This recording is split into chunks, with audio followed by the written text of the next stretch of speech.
สียหญ้าแข่งฝน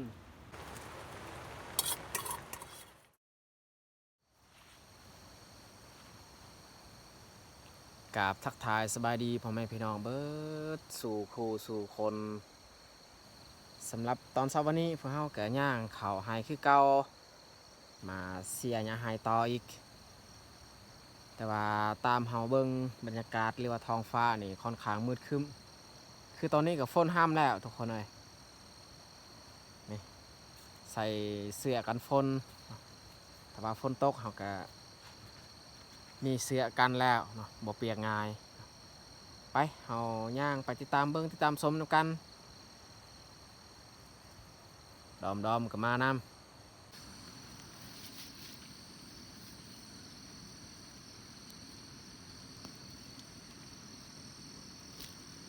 เก็บเอาเห็ดปวก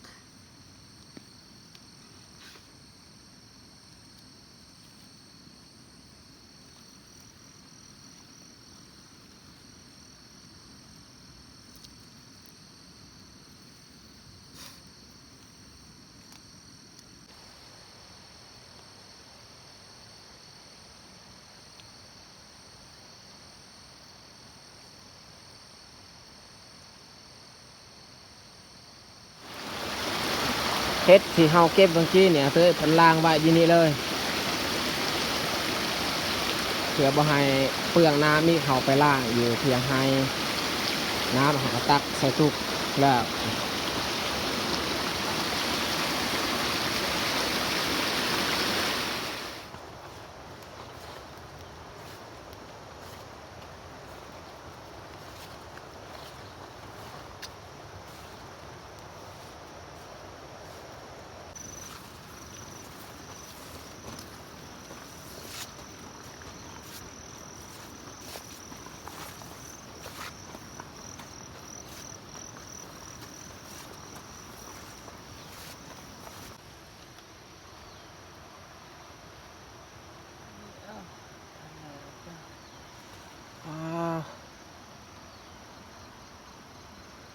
หมดอีกมากัดมากินกับผักที่เฮาปลูกอันนี้นี่มอดมันเจาะเห็ดให้หมดมาเข้าไปนะแล้วก็มันเอามากินนี่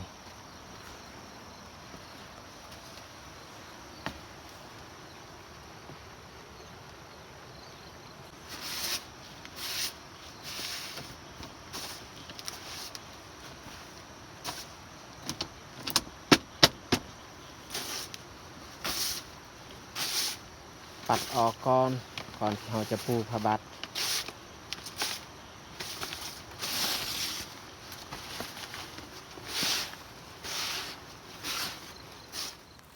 กันฝนได้ดีแล้วบาดนี้ฝนสำใดกับเราจะบอกกลับเที่ยงเสียขึ้นเลยจนกลัวเรารู้สึกคิวเข้าจึงพักแล้วสำหรับกล้องเนาะหรือว่าโทรศัพท์เราก็มีถุงยางเนาะถุงยางป้องกันบ่ให้มันเปียกไปเอาย่างลงแต่ลุมมาเสียแต่ลุมสุดเลยฝนตกหนักสำใดกับบ่ยานแล้วตรงนี้เตือนย่างลงก่อนเบายูบแห้งบ่มีเสื้อกันฝนนี่เสื้อกันฝนมีอยู่บ้านแต่ว่าบ่ยอมเอาไปใส่เสียหญ้าแข่งฝนแล้วนี่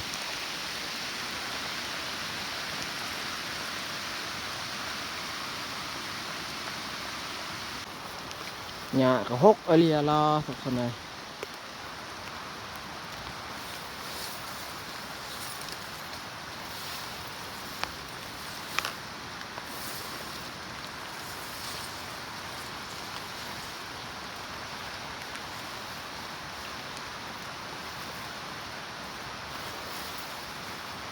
สมานำนู่อีกกัดกิน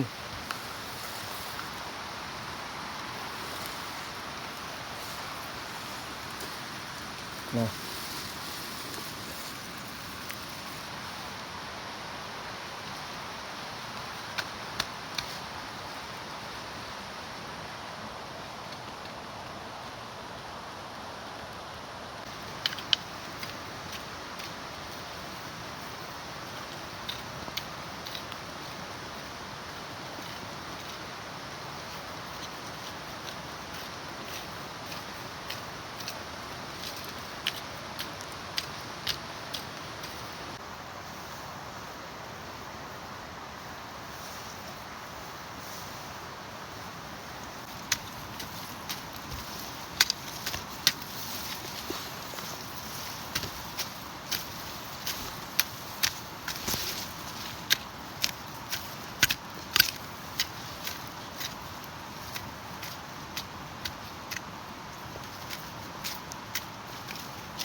ากนี้เขาเสียหญ้าส่วงฝนตก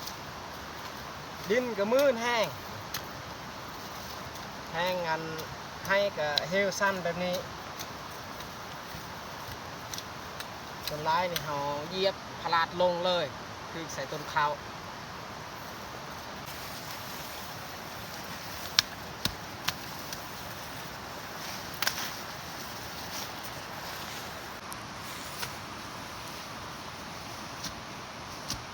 ก่อนเขาสิขึ้นได้นี่ต้องมีไม้อันนี้แล้วก็เอาเหล็กแบกอันนี้สับลงดินแล้วจึงขึ้นโอ้ยทุกคนเลยบางทีนี่มือต่อไปนี่เขาจะบ่ลงเสียแต่ลุมอันนี้เพราะว่าแต่นี่นี่มันสั้นหลายเขาเสียลุ่มเทียงหันก้อนถ้าว่าวันใดแบบฝนบ่ตกเขาจึงคอยลงไปเสียแต่นี้หญ้าแห้งอยู่นี่ดินแล้วแห้งดินมืนอยู่นี่อยู่เทิงแค่แน่บ่มืนปานใด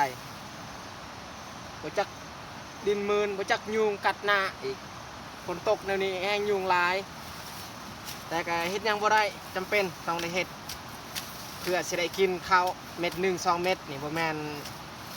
ของง่ายชีวิตชาวไร่ก็เป็นจังซี่แหละ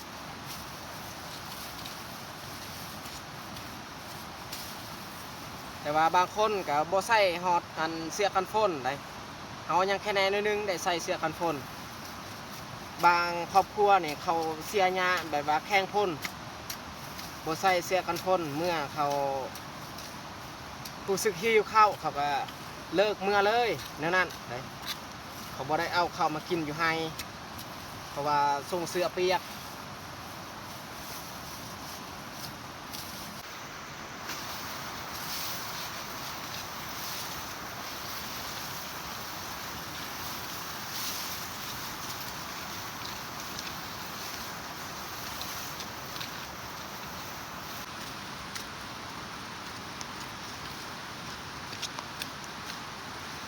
เสียหญ้าอยู่นี่นี่แมน2 คนคอยกับปะเตื้อยเบายุบเนี่ยแมนเพราะเฮาให้เพิ่นเสียไก่เที่ยงหันเพราะว่าเบายุบบ่มีเสื้อกันฝนแต่ว่าฝนตกเพิ่นก็ย่างเข้าเที่ยงแต่ว่าฝนเซาก็ออกมาเสียอีกไก่ง่ายแต่ว่าอยู่นี่นี่มันยากมันไกลจากเที่ยง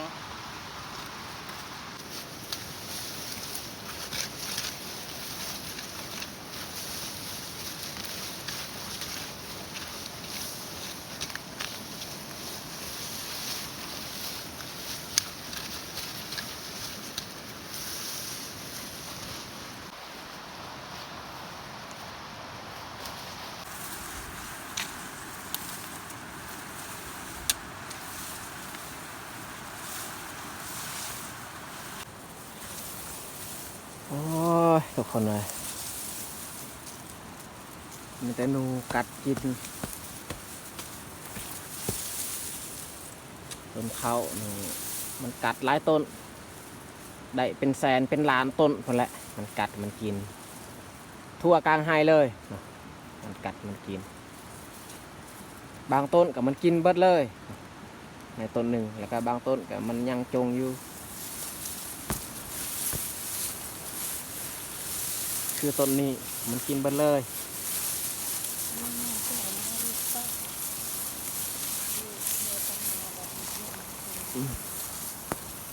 นี่แถวนี้ก็แมนเบิด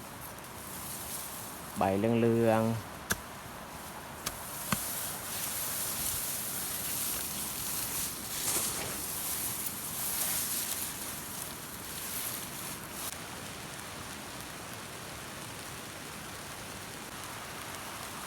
เอาเสียหญ้ากับบ่ไปบ่มาทุกคนเอ้ยเปื่อยก็ยังอยู่แค่นี้ลงไปเสียแต่ลุมเพราะว่าเฮาเสียแต่ลุมสุดฮั่นมาขึ้นฮอดนี้ก็ยังอยู่แคมคือเก่า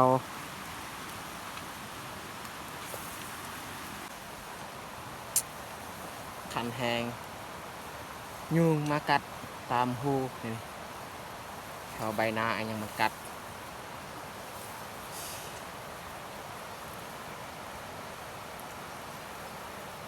บ่หยุดบ่เซาเลยฝนตก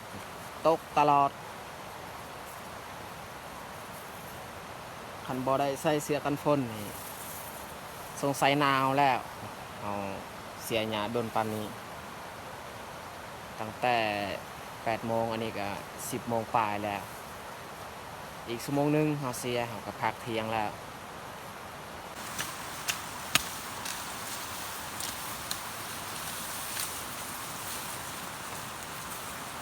สิโยนกับบ่ฮอดแคมแล้วปะบอลในบอลหนึ่ง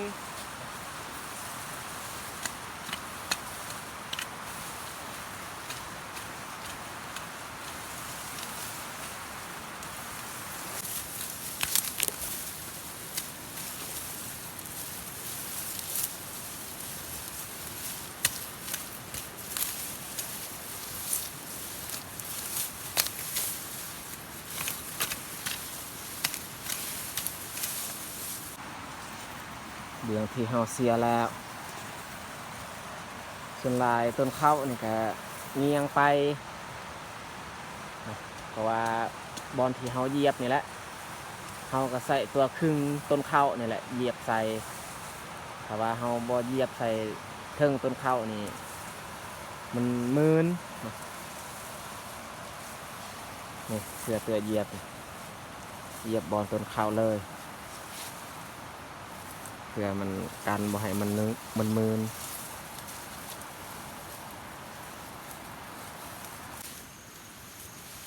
ตอนนี้ก็ได้11 โมงแล้วแต่เฮาพักเที่ยงเมื่อเฮ็ดอาหารการกิน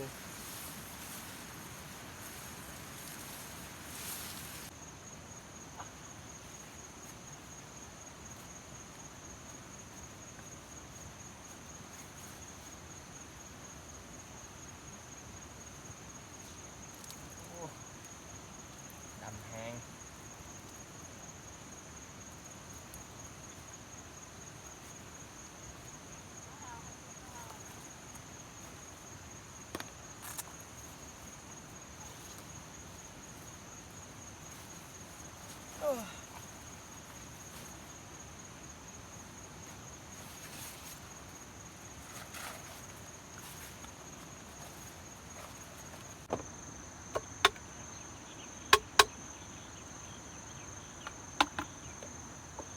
ดังไฟก่อน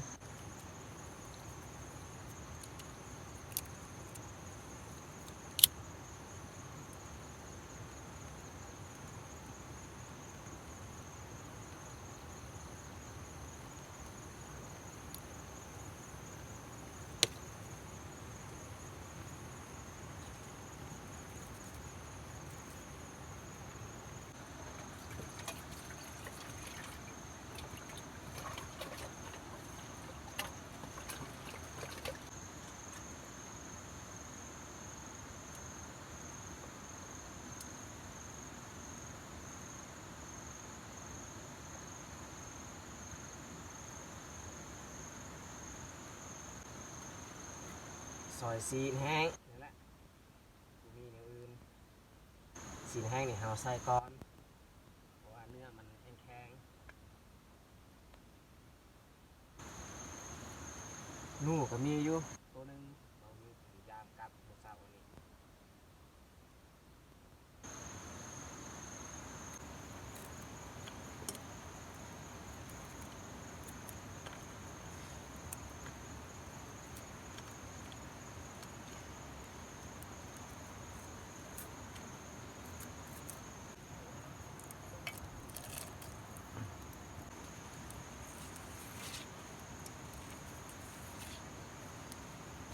มื้อเห็ดปวก4-5 ดอก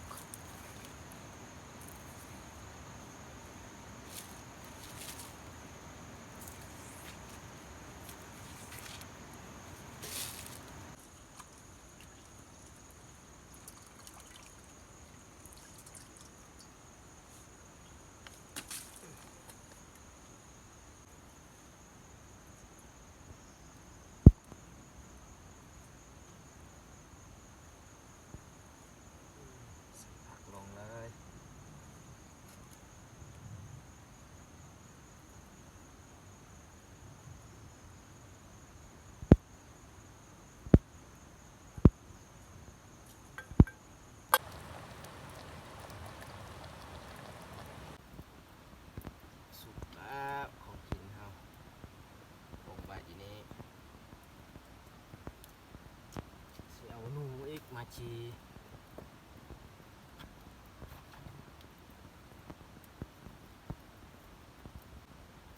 นูสีเบาอยู่เพิ่นได้ตัวเดียวในทุกอย่างอันนี้แม่นหน่อไม้ที่เขาต้มแล้วเขาสิเฮ็ดซุปหน่อไม้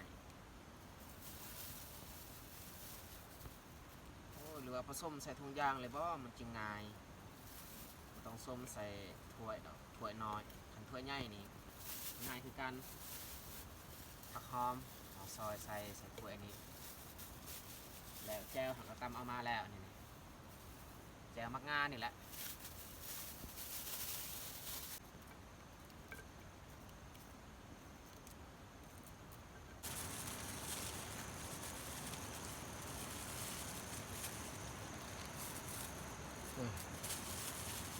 ปรุงใส่สมใส่ถุงยางเลยนายใส่ผักหอมลง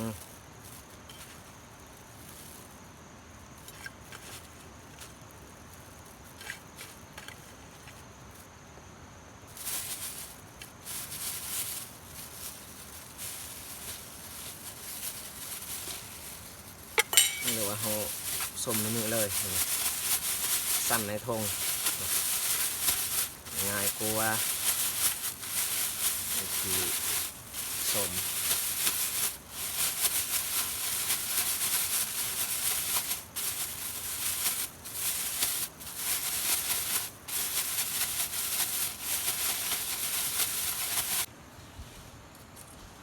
โอ้ไข่เงยนี่แตก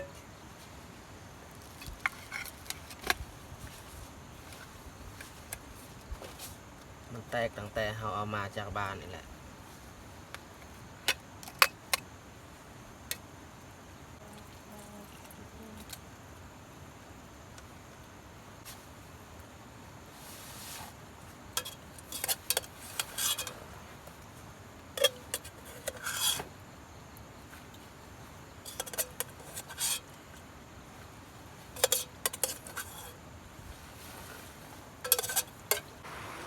เรียบร้อยสำหรับพาข่าวตอนเที่ยงวันนี้สุปหน่อไม้แกงผักใส่ซีนแห้งไข่ซองหน่วยแต่ว่าหน่วยหนึ่งนี่มันแตกหรือว่ามันเน่าบ่จักเนี่ยนูเอาจีกินกับข้าวเหนียวปนมันตอนนี้พวกเราทุกคนก็มานั่งนำกันเบายุบกับอาเตื้อนี่เปียกมัดซองเบายุบกับว่าได้ใส่เสียกันฝนเสียหญ้าแข่งฝนเอาคิดอันเบายุบหันเสียใกล้ๆอยู่นี้ถ้าว่าฝนตกก็เข้าไปในเที่ยงแต่ว่าเบายุบกับขี้ข้านจะเข้าไปเลยแข่งฝนส่วนเฮาก็เปียกคือกันแต่ว่าก็มานั่งอยู่นี่ด้นแค่แน่เลยมันแห้งหน่อยนึงเอามากินข้าวเที่ยงน้ำกัน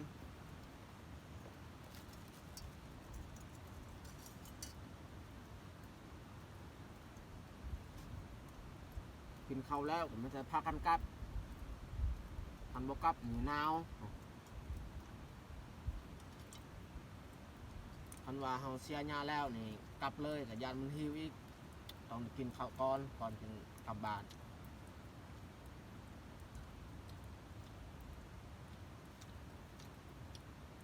คันให้แบบใกล้ๆกับเป็นยังคือให้ที่แม่ผู้เข้าถึงบ้านหันขึ้นเสียตั้งแต่เช้าแต่หอนเที่ยงกลับไปกินข้าวอยู่บ้านเลย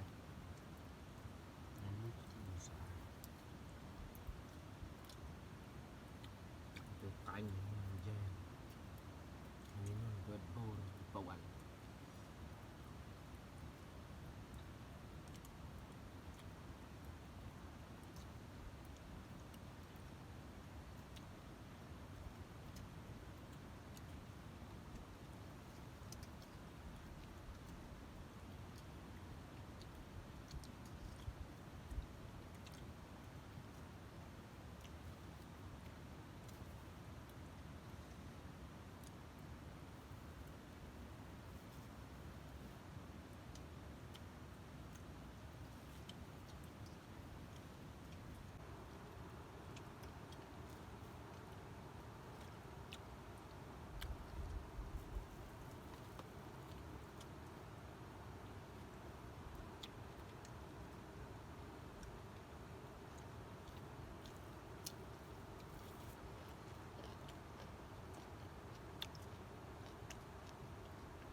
จากเขากินข้าวแล้วเขาก็เอาข้าวมาส้มกับน้ำแกงแล้วก็ไข่ที่มันเน่า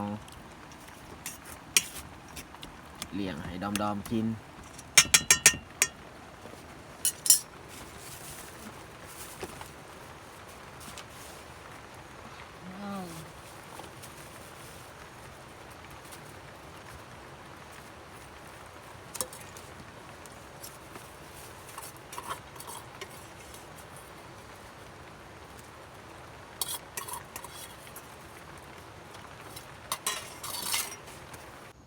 เอาพ่อแม่พี่น้องสำหรับคลิปนี้ก็สิจบลงอยู่นี้แหละจังไดก็ต้องขอบอกขอบใจ FC หมดทุกคนที่สละเวลาเข้ามาเบิ่งคลิปของเฮาตั้งแต่ต้นจนจบ